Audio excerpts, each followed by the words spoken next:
Hello, welcome.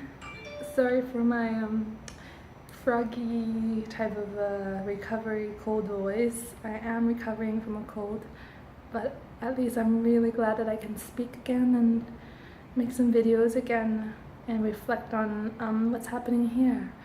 So I've been reading a book called the Divine Feminine, and it is a book that allows females and women to reconnect with their bodies, the pelvic area, and also to heal and to uncover any emotions or any trapped feelings or energies that are stuck there. So as I read through the book, there are so many points that resonate with me, and as I was reading it last night, I hit a point that was just so amazing, and it was regarding shame. I took a questionnaire first, one of the exercises in the book, and it asked me in regards to my body, or in regards to my femininity, what is a common emotion that I have. And the first word that I wrote down in that questionnaire was shame. And that's not an emotion or something that I think about all the time. It's actually something very deep in my unconscious mind, that where it's staying at, yet it's definitely having an impact on my life and on how I view myself and how I act. So that was almost like, when there's a light bulb and it's flashing red, like a warning sign for me. So that got the alert going, at least some kind of awareness or consciousness regards to shame and the female body, the feminine, and also how I manifest that in life. So the questionnaire also asked questions about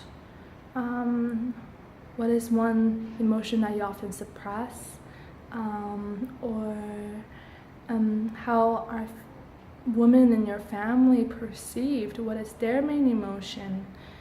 And I have to say that in my family, within my grandma or my mother, very common emotions include anger, disappointment, frustration. So it's a lot of negativity that's captured there, and which I am also a part of because I am in this lineage.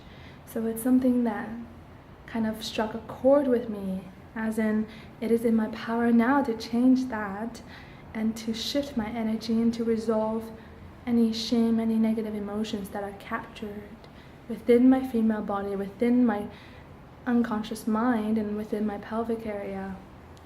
So as I read the book, it talked about shame and how, the body is shamed or femininity is shamed.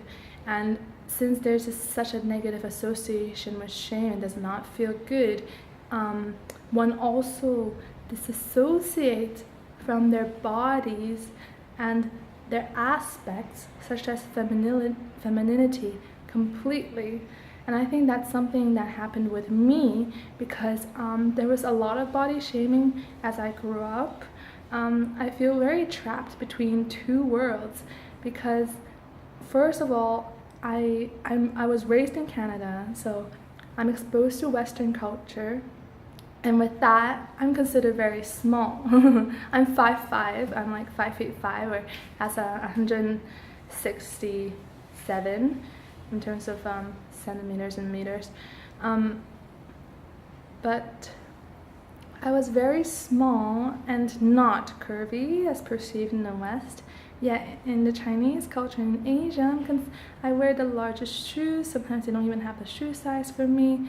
I'm considered very curvy, and at least from my family, I was often told that I'm not beautiful, clothes don't look good on me, and statements such as like, what happened to you since you hit puberty? You were so skinny before and now you have a butt and your legs are huge. So I often get these criticisms of my body growing up, and even to this day I am told what I look good in and what I don't, and whether I'm too big and so on. So I'm trapped in these two worlds, and with a lot of shaming happening in my life. And especially for me, this curviness is actually a part of my femininity. That's my physical expression of my womanhood, and yet that was shamed, that was looked down upon in the Chinese culture. So in that way, I really disassociated myself from the femininity. Even though some people might perceive me as very, very feminine, I actually have this disassociation with it.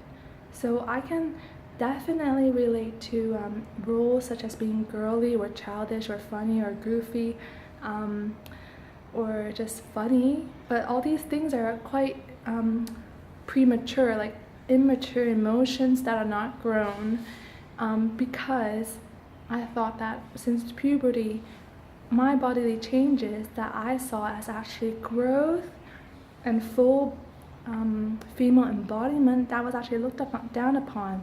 So due to this shame, I disassociated myself from this side of me.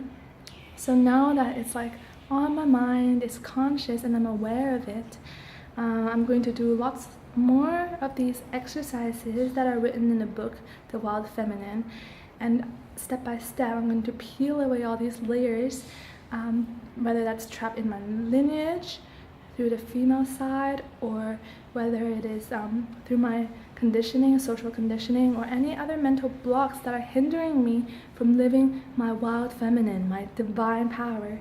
Because I see pieces of it, and people in my life see pieces of it, and I just cannot wait to unleash that. I know it's going to take work. Like anything, there are so many trapped emotions or blocks within there, especially in this very sensitive private part that no one really wants to get into.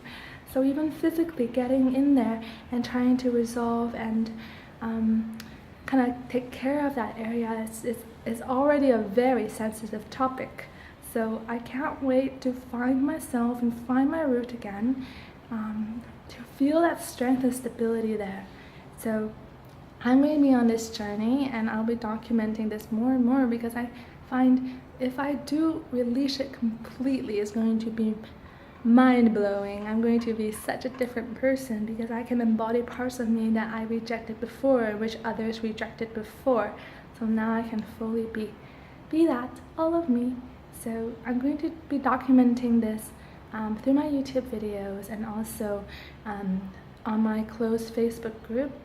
If you relate to this topic and you feel, oh my goodness, like I don't know what's trapped in my pelvic area, or what is held there, how can I know, then definitely join the closed Facebook group. It's a very supportive Facebook group that I started, and it's by invitation, it's closed, so you get this like very strong community within, where you receive a lot of support, and there are theme days, and it's just a perfect place for people to be strong, be vulnerable, and just to be together and grow together and receive the support.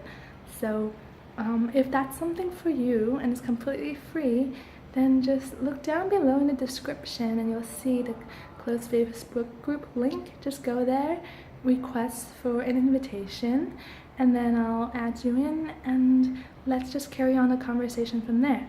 So big love to you. Subscribe if you want to carry on listening to how my story unfolds, and hope to hang out with you in the Facebook group. Big love, and smells amazing, these lilies. I'm sending these fragrance in a very imaginative way to you. So see you another time.